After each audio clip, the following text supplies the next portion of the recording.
Olá pessoal, tudo bom com vocês? Então, hoje vou falar para vocês um pouquinho sobre B-Tree, né? Então, árvores B. E procurar mostrar aqui para vocês sobre as aplicações, né, em sistemas de arquivos, certo? Então, o que é que a gente vai ver nessa apresentação de hoje aqui, né? O que é que eu vou procurar estar mostrando para vocês? Então, para quem ainda não me conhece, meu nome é Paulo Eugênio e vou estar acompanhando vocês durante essa minha apresentação, certo? Então, a princípio, né, eu vou trazer aqui as definições de B-Tree, né, o que é uma árvore B, né, o que ela é, quem criou as aplicações, né, que é o principal foco dessa apresentação.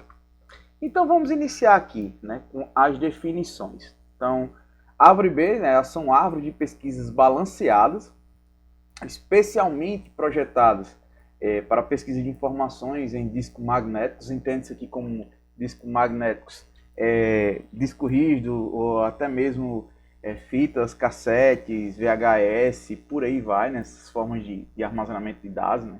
Um pouco mais antigos, mas que também ainda são bastante utilizados. Como também outros meios aí de armazenamento secundário. Então, qual a ideia, né? Ela visa aqui minimizar, né, esse número de operações de leitura, né? Então, ela é projetada para esse tipo de operação, minimizar aqui essas movimentações desses dados, tanto escrita e leitura, digamos assim, numa pesquisa ou alteração. O seu grau de um nodo ele pode ser bastante alto, né? Então, seus nodos, eles usam nodos aí, digamos assim, relativamente grandes, né? Onde o nodo pode ser bem grande. Então, pode ser considerado como uma generalização, né, natural das árvores de pesquisas binárias, né? Alguns autores consideram essas árvores aqui também como semi-balanceadas. Certo? Então trago para vocês aqui uma coisa bem interessante, uma curiosidade, né, de como surgiu aí a árvore B. Então, aqui eu trago a imagem de um Boeing 747, né, do Iron Maiden, mas não tem nada a ver com o Iron Maiden, somente o avião em si, que foi o que motivou a criação da árvore B, né? Então, o desenvolvimento foi o surgimento de árvores B, né, a árvore B-Tree, ela surgiu aí com o advento do Boeing, né, que no final da década de 1960, a Boeing estava terminando de desenvolver esse avião, né, esse 747. Então precisava de algo aí para gerenciar os componentes e as peças para fazer sua manutenção, né, porque havia um grande volume de dados. Então naquela época o modelo de banco de dados que se tinha era de indexação sequencial, né, que era bastante usado pela IBM e não se via para esse tipo de coisa, digamos assim. Então isso aí foi o que motivou o desenvolvimento desse novo modelo de indexação. Então só para ter ideia aqui do volume de dados que tinha as peças dos componentes do avião, né? Eu deixei aqui separado para mostrar, né, que são cerca de 6 milhões de componentes, né, isso aí de peças eletrônicas, fuselagem, entre outros dispositivos. 274 quilômetros de fiação, né, para poder interconectar tudo que tem dentro do avião. E também aí 8 km de tubulação, né? Então veja aí que é uma grande quantidade de informação aí, né, utilizada nesses Boeing. Então um pouquinho dos fatos históricos, né? Então a Boeing passa a implementar esse método, né, da árvore B em 1970, né, por Rudolf Bayer, né, o criador aí da árvore B, né? Há quem diga, né, que árvore B ou árvore Boeing, né, o Bayer vem justamente isso aí, né? O nome se dá devido a essa nomenclatura. Então, quem foi esse cara, né? O Rudolf, ele estudou matemática em Munique, fez doutorado também em matemática na Universidade de Illinois em 1996. Como falei, ele desenvolveu isso aqui em 1970, né? Teve os seus primeiros projetos de implementação da árvore B, né? Que também ficou conhecida como árvore Boeing, árvore Bayer. E sua primeira publicação, né, a publicação original, veio acontecer em 1972, né, para o meio acadêmico, onde ele publicou aí sobre as árvores B, né, popularizando aí o seu conhecimento, certo? Então aqui, só para a gente relembrar um pouquinho, né, do que a gente já viu aqui em sala de aula, já vimos aí muito sobre a árvore B, trago aqui alguns exemplos, né, aqui no caso um exemplo, né, de uma ordem T3. Então, estamos usando aqui nesse exemplo 3 chaves, né, no nodo raiz, né, e 2 ou 3 chaves aqui, né, nos nodos mais abaixo. Então, cada nodo ela é uma lista, se a gente parar para ver, é uma lista em vetor. E aqui temos uma estrutura de dados, onde cada um dos nodos da árvore é uma lista de vetor organizada assim, podemos dizer, de uma maneira diferente, né? E cada chave tem um ponteiro da direita e um ponteiro para a esquerda, ou seja, cada chave aqui, por exemplo, aqui o L vai ter um ponteiro meu à esquerda, que vai apontar para o seu filho, e o da direita também, que vai apontar, né? Interessante que o ponteiro dessa chave aqui vai ser, o ponteiro direito vai ser o mesmo ponteiro esquerdo da outra e por aí vai. Então não vamos entrar tanto detalhe no mérito aqui, só para a gente poder relembrar um pouco mais aqui sobre as estruturas básicas da árvore B, certo? Então, aqui eu começo a trazer alguns exemplos, né? Aqui mais parecido aqui com a árvore binária, com exceção a esses outros chaves aqui que tem mais de uma, né? Então aqui tem uma de ordem 1, temos a da ordem 2, temos aqui um exemplo de ordem 3, e por aí vai, né? Agora uma coisa que a gente pode perceber, que ao longo que eu vou passando, até voltando para vocês verem, ó, quanto eu vou voltando, vou adiantando aqui, a gente pode ver que quanto mais eu aumento a ordem, né? Minha ordem aqui, por exemplo, a 6, mais a gente percebe que a nossa árvore ela vai achatando, né? Vai ficando mais curta, certo? Então, são sempre os mesmos elementos, né? Não mudei nenhum elemento, não adicionei nenhum diferente nesses exemplos, e somente são organizados de maneira diferente, né? Devido à ordem a qual está sendo usada. E aí vem a questão, né? O tamanho do T pode ser definido no algoritmo, pode ser definido aí um parâmetro do algoritmo e vai depender muito de que tipo de armazenamento vai ser utilizado, né?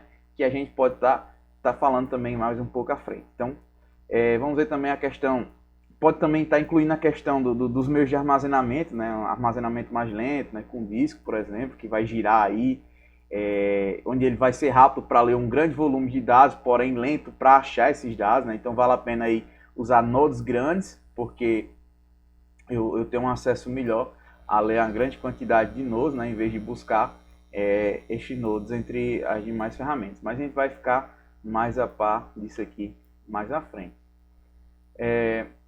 Um detalhe importante é que se eu tenho uma árvore bem inteira na memória, eventualmente vale a pena eu trabalhar com o que normalmente se usa, né, com árvores bem digamos assim, na memória, que é a ordem T3, que é o mais comum, mais utilizado. Então tem várias aplicações possíveis aí que a gente pode ver, né?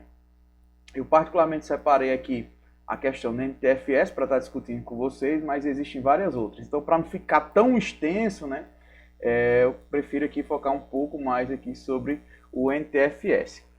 Tá ok? Então, pessoal, quem quiser brincar aí com a árvore B, né, ver sua implementação, eu deixei aqui também como curiosidade aqui esse simuladorzinho que ele vai mostrar todos os passos de implementação da árvore B. Então, se eu coloco aqui um valor, vou inserindo, dependendo aqui da ordem que eu vou definir, ele vai implementar, né, ele vai buscar aqui qual é o maior, qual é o menor e colocar no lado certo isso aqui de maneira bem educacional, vai estar mostrando isso aqui o passo a passo, né, selecionando, deixando aqui os espaços em vermelho para que seja possível a gente acompanhar e entender de fato. Então tá aqui o link, eu deixei aqui para vocês poderem acompanhar também. Eu achei bastante interessante, né? E é bem interessante também para a gente aprender um pouquinho mais sobre árvore B, certo?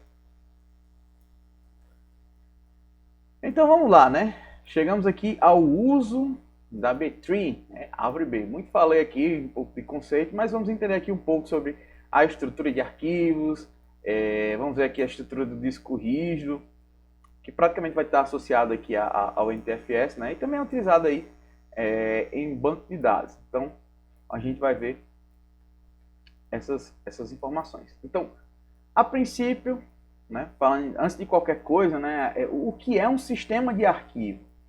Então, um sistema de arquivo nada mais é do que uma estrutura aí global, na qual os arquivos são nomeados, armazenados e organizados, vai depender dessa implementação. E o que é memória de massa, né? Memória de massa a gente pode dizer que é um nome genérico para qualquer dispositivo que seja capaz aí de guardar, né, de armazenar esses dados, né, para ser usado posteriormente, né, para ser usado depois. Então chegamos aqui a falar no que eu prometi, né? A respeito do NTFS, né? New Technology File System. E eu também trago aqui algumas curiosidades bem interessantes para você, né? O NTFS, ele usa estrutura de dados de índice em muitas situações, certo? Mas vamos ver aqui, né? O que muito se sabe é que o NTFS ele foi desenvolvido para o Windows NT, né? O Windows NT, para quem não conhece, é um sistema operacional desenvolvido pela Microsoft. Então, a ideia era substituir o FAT que tinha na época, né? Devido às suas limitações, a falta de recurso. Então, o NTFS foi desenvolvido aí justamente para esse Windows NT. E ao contrário do que muitos pensam, né? Que o NTFS é um projeto totalmente da Microsoft, e não é, né? É um projeto baseado da necessidade do Windows, mas que herdaram aí conceitos do Write Performance File System, né, do o HPFS. Né? Aí entra naqueles conceitos lá dos piratas do Vale do Silício, né, aquela questão de roubo de ideia, mas a gente não vai entrar no mérito dessas questões aí não. Então, a estrutura de dados de índice. Né? Então, a NTFS ele usa a estrutura de dados de índice em muitas situações. Então, um índice em NTFS ela é uma coleção de atributos que vai ser armazenada em uma ordem de classificação. Então, o uso mais comum de um índice é em um diretório, né? Porque os diretórios eles vão ter, né? Eles vão conter atributos do tipo file name, né? Então, olha só que interessante aqui, para a gente relembrar um pouquinho, né?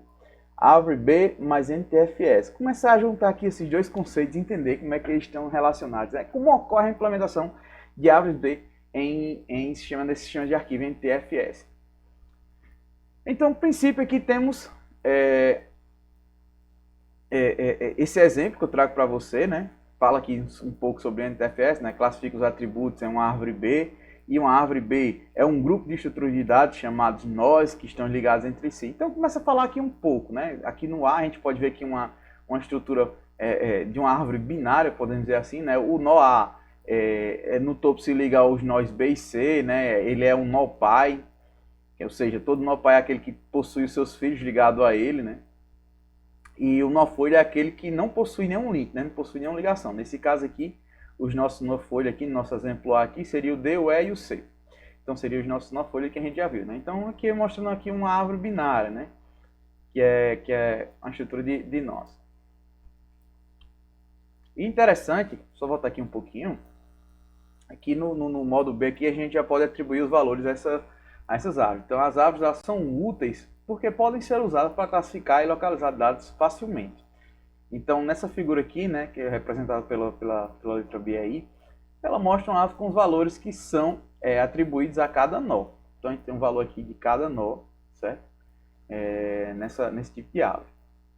Então, se estivermos tentando pesquisar um valor, vamos primeiro comparar com o nó raiz e por aí vai seguir na sequência. Né? Se o nó raiz for maior, vamos para o filho à esquerda. Se o nó raiz for menor, vamos para o filho à direita. Só um exemplo simples aqui para fixar um pouco na cabeça, né? Se quisermos encontrar aqui o nó 6, né? Primeiro a gente vai verificar se o 6 é maior ou menor do que o 7. 6 é menor do que o 7, então vai para o primeiro filho aqui, que é o filho à esquerda, que é o 5. Verifica se o 6 é maior ou menor do que o 5, ele vai ser maior, então ele vem para a direita. Então ele vai encontrar aqui o nó E, que é justamente aqui o que vai trazer o nosso resultado, né? Que está sendo buscado. Então, né, o NTFS ele usa árvores B semelhantes a árvores binárias. Então, o número de filhos de um nó que um nó pode ter, né, ele vai ser baseado em quantos valores, né, quantas informações cada nó pode armazenar. Por exemplo, né, se armazenarmos 4 valores digamos assim, em cada nó, podemos ter até 5 filhos nesse nó que armazenamos aí esses 4 valores. Então, a figura aqui, nessa imagem que eu trago, ela mostra uma árvore B com nomes, né, já com informações, em vez de números, né? Então, o nó A contém, o nosso nó A aqui, né, nó A, nosso nó do nosso nó A, ele contém 3 valores, né? E, consequentemente, como ele tem 3 valores, ele possui aqui 4 filhos, certo? A gente já começa a ver aqui um pouquinho dessa implementação aqui, para se ter um pouquinho da ideia de arquivos, né, com a nossa árvore B. Então aqui, por exemplo, temos arquivo .txt, LLL, por aí vai, né? Usamos aqui um alfabeto aqui, né? Então, vamos lá. Então aqui um exemplo, para a gente entender melhor e ficar gravado na nossa cabeça. Se estivermos procurando aí por um arquivo, né? Digamos aqui, por exemplo, esse ggg.txt. Então, veríamos os valores, né, no nó raiz, ia procurar ele aqui, né, e determinaríamos que o nome em uma escala alfabética, aí, a gente chama de alfabeticamente, ele vai estar aí entre, a gente sabe que o G ele vai estar entre o E e o L, né? Então aqui ele já, certamente ele já iria para o nosso nó C, né, e examinaríamos seus valores, né? Então encontramos o nó e ele vai exibir para a gente, né, que é justamente esse nó gg aí.txt. Então aqui ele vai procurar primeiro no nosso nó raiz, né? Na sequência ele vai verificar que está entre esses dois, né? E vai lá no nosso nó C e por fim aí ele acha o nosso nó. É interessante que aqui a complexidade é na ordem de log de n também, né? Na busca, como inserção e exclusão. É bem interessante isso aí. Vamos lá. Então, um outro exemplo aqui para deixar um pouco mais complexo, né? Só fez uma busca, agora vamos fazer algo aqui que a gente possa observar, né, como os valores são adicionados e excluídos, né? Só relembrando aqui um pouco o conceito também de árvore B. Então, olha só que legal. É importante a gente ver isso aqui, né, porque, de certa forma, acaba explicando porque os nomes de arquivos excluídos, eles são mais difíceis de encontrar, né, no NTFS, né, porque eles são mais difíceis. Então, vamos lá aqui um exemplo simples, né? Suponhamos que temos aqui 3 nomes de arquivos por nó, né? Então, aqui, em cada nó aqui, tenhamos até 3, né? Então, aqui temos 3, temos de 2, então não posso ter mais do que 3. Então, a gente fica gravado isso aí na mente da gente. Então, só posso ter até 3 arquivos aqui, 3 informações em cada nó. Então, eu quero adicionar aí, por exemplo, um arquivo do tipo jjj.txt. Então, quando eu fizer essa adição do arquivo, a gente vai ver que lá no final vai acabar criando, ele vai excluir aí 2 nós e vai criar 5 nós. Como assim? Vamos entender, né? Vamos lá. Eu tenho aqui, né? Acabei de adicionar aqui meu arquivo jj.txt, adicionei aqui no local qual ele deveria, né? Então, quando local usamos jj, ele deve ficar ali no final do nó C. Então, quando a gente inserir ele aqui, né, que é seguindo a sequência alfabética aí do J vem posterior ao I, a gente, quando adiciona aqui, vai perceber que ele vai ter agora 4 arquivos aqui nesse nó. Então, não será possível manter dessa forma. Então, a gente precisa balancear a nossa árvore. Então, o que é que a gente vai fazer? Então, quando a gente fica esses 4 nomes aqui neste nó, a gente vai quebrar, né, quebrar esse nó aqui no meio e movemos o G, né, um nível acima e criamos 2 nós, né, que eu posso nomear aqui do nó F e o nó G, né, com os nomes resultantes, né, do nó C. Então, o que ficou aqui do nó C, eles vai para o nó F e o nó G. E esse GGG ele vai subir aqui, vai para cima, né. Então, como é que vai ficar isso aqui? Então, ele vai ficar da seguinte maneira, ó. Nosso G subiu lá para o nó A, ficou entre o E e o L, foi criado, né, o nó F e o nó G, que herdaram aí os atributos do nó C, certo? Agora, a gente vai perceber que o quê? O nosso nó A vai ter 4 valores, né? E a gente, se lembrando da primeira regra, que ele só pode ter 3. Então, novamente, a gente vai dividir no meio, né? Vamos mover o GGG. Vamos pegar esse valor aqui, mover ele para um nível mais alto, não mais alto, ele vai acabar sendo a raiz, né? E quando a gente fizer essa divisão, ele vai resultar aí, né, em 5 novos nós, né?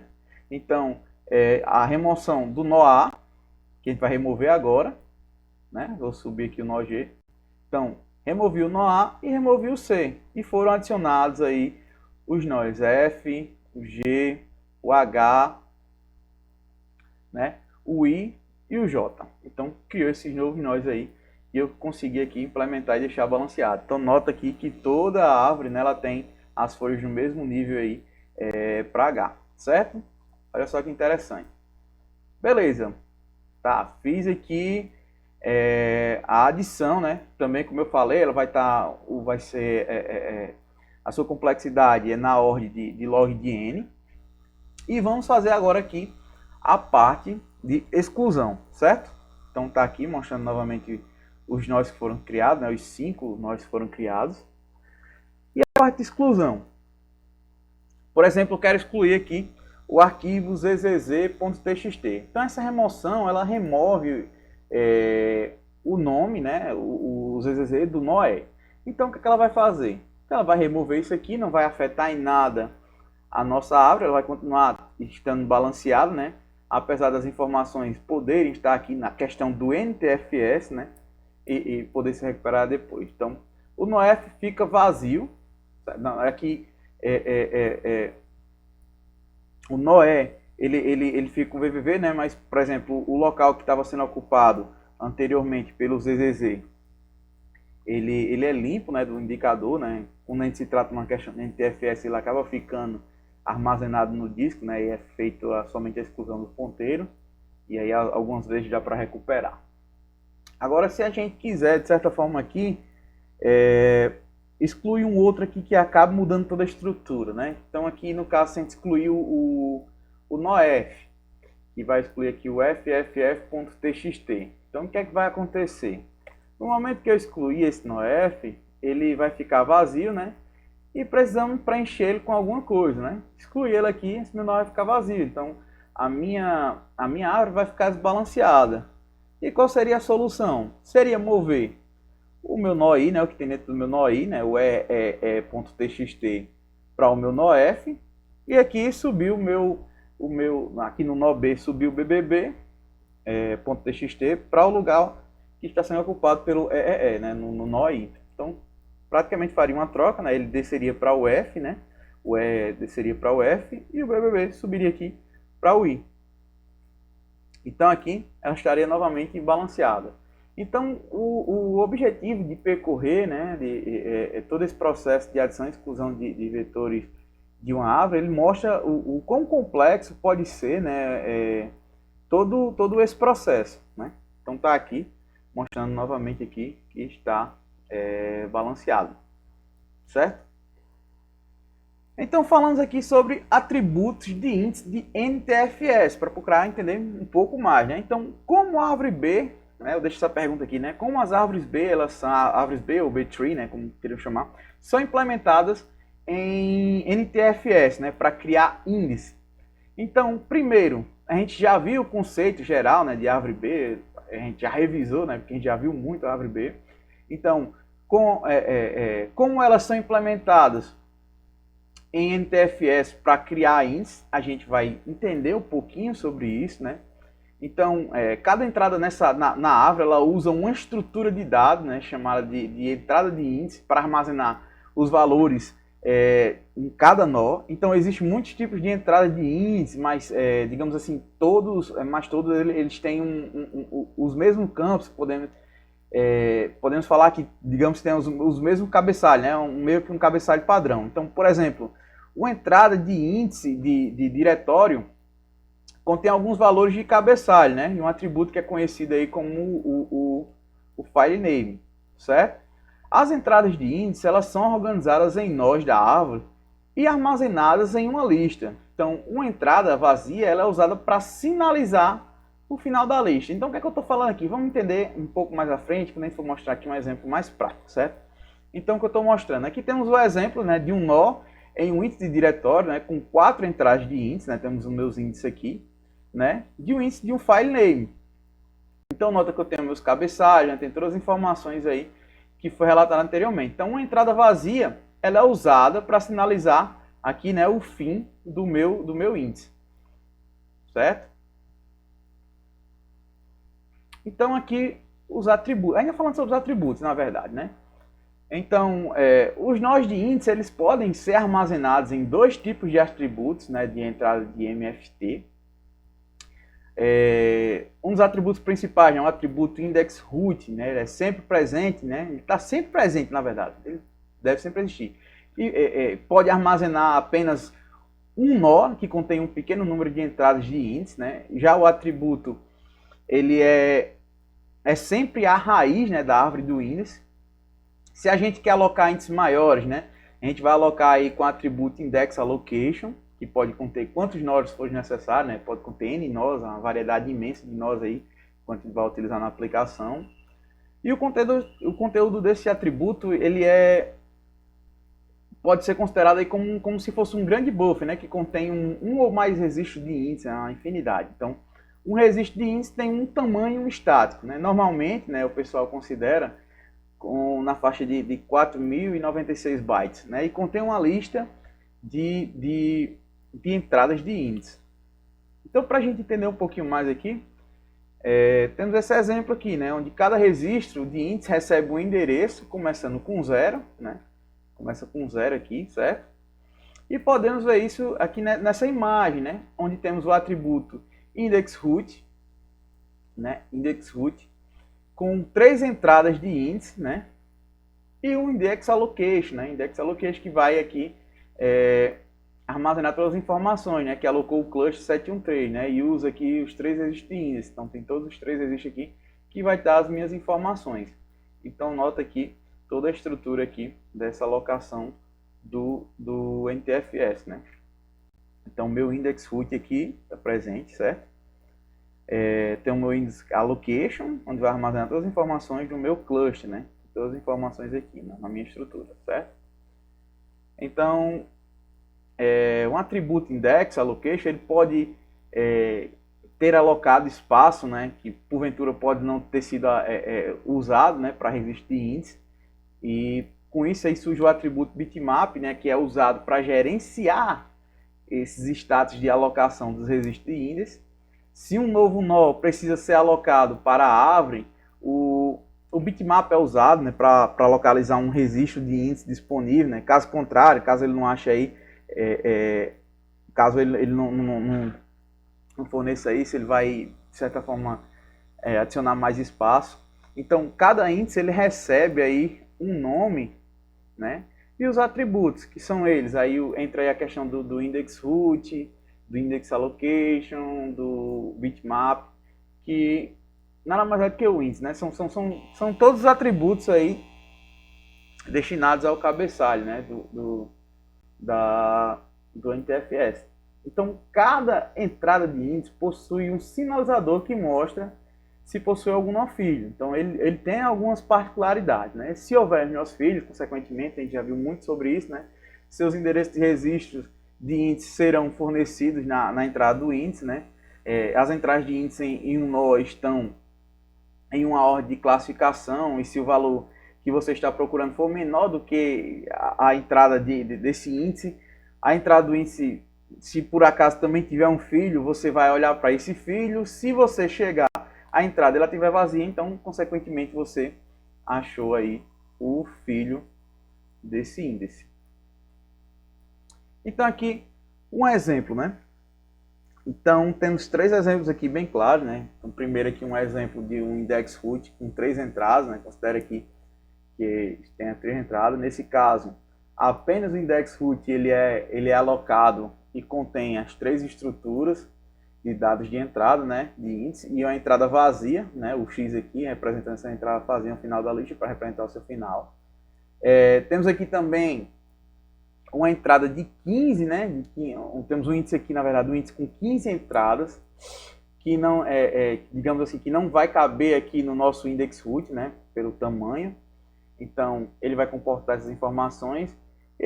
Aqui ele vai caber mais atributos, né, nesse IndexAllocation com o registro de índice. Vai ter também aqui no final, né, vai ter o seu índice mostrando, né, o seu final vazio aqui, para mostrar o fim. E depois que a gente tem todo aqui, passando por essas 2 etapas, temos também aqui as entradas de índice e registro de índice, né? Então, que precisamos adicionar um novo nível, né, para criar uma árvore aí, por exemplo, de 3 nós. Então, aqui temos o primeiro nó, o segundo nó e o terceiro nó, que vai conter as informações.